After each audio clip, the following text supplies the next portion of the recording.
ಮಂಗಳೂರಿನ ಬಿಜೆ KSRTC bus ನಿಲ್ದಾಣದ ಬಳಿ ಸೆಲೂನ್ ಒಂದರಲ್ಲಿ ಅನೈತಿಕ ಚಟುವಟಿಕೆ ನಡೆಯುತ್ತಿದೆ ಎಂದು ಆರೋಪಿಸಿ ದಾಳಿ ನಡೆಸಿರುವ ರಾಮಸೇನೆಯ 14 ಮಂದಿ ಕಾರ್ಯಕರ್ತರಿಗೆ ಮಂಗಳೂರಿನ ನ್ಯಾಯಾಲಯ 14 ದಿನಗಳ ಕಾಲ ನ್ಯಾಯಾಂಗ ಬಂಧನ ವಿಧಿಸಿದೆ.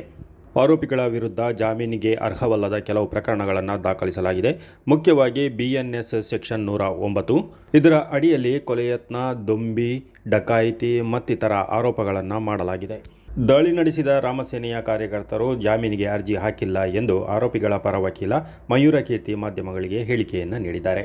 ಅನೈತಿಕ ಚಟುವಟಿಕೆಯ ಆರೋಪದ ಹಿನ್ನೆಲೆಯಲ್ಲಿ ರಾಮಸೇನಾ ಸಂಘಟನೆಯ ಕಾರ್ಯಕರ್ತರು ದಾಳಿ ನಡೆಸಿ ಪೀಠೋಪಕರಣಗಳನ್ನು ಧ್ವಂಸಗೊಳಿಸಿ ಗಾಜುಗಳನ್ನು ಪುಡಿ ಮಾಡಿ ಅಲ್ಲಿದ್ದವರಿಗೆ ಜೀವ ಬೆದರಿಕೆ ಹಾಕಿದ್ದಾರೆ ಎಂದು ಆರೋಪಿಸಲಾಗಿದೆ.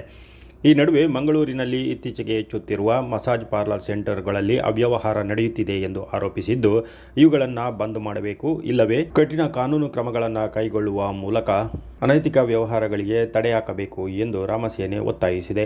ರಾಮಸೇನಾ ಕಾರ್ಯಕರ್ತರು ದಾಳಿ ನಡೆಸಿದ ಬಳಿಕ ಇದೀಗ ಬಜರಂಗದಳ ದುರ್ಗಾ ವಾಹಿನಿ ಅಕ್ರಮ ಮಸಾಜ್ ಪಾರ್ಲರ್ಗಳ ವಿರುದ್ಧ ಕಿಡಿಕಾರಿದೆ. ಅನೈತಿಕ ದಂಧೆಗೆ ಕಡಿವಾಣ ಹಾಕಿ ಪರವಾನಗಿಯನ್ನು ರದ್ದು ಮಾಡಿ ಅದನ್ನು ನಡೆಸುತ್ತಿರುವವರ ವಿರುದ್ಧ ಜಿಲ್ಲಾಡಳಿತ ಕಾನೂನು ಕ್ರಮ ಕೈಗೊಳ್ಳಬೇಕು, ಇಲ್ಲವಾದಲ್ಲಿ ಮುಂದೆ ನಡೆಯುವ ಅನಾಹುತಗಳಿಗೆ ಜಿಲ್ಲಾಡಳಿತವೇ ಹೊಣೆಯಾಗಲಿದೆ ಎಂದು ದುರ್ಗಾ ವಾಹಿನಿ ಎಚ್ಚರಿಕೆಯನ್ನು ರವಾನಿಸಿದೆ.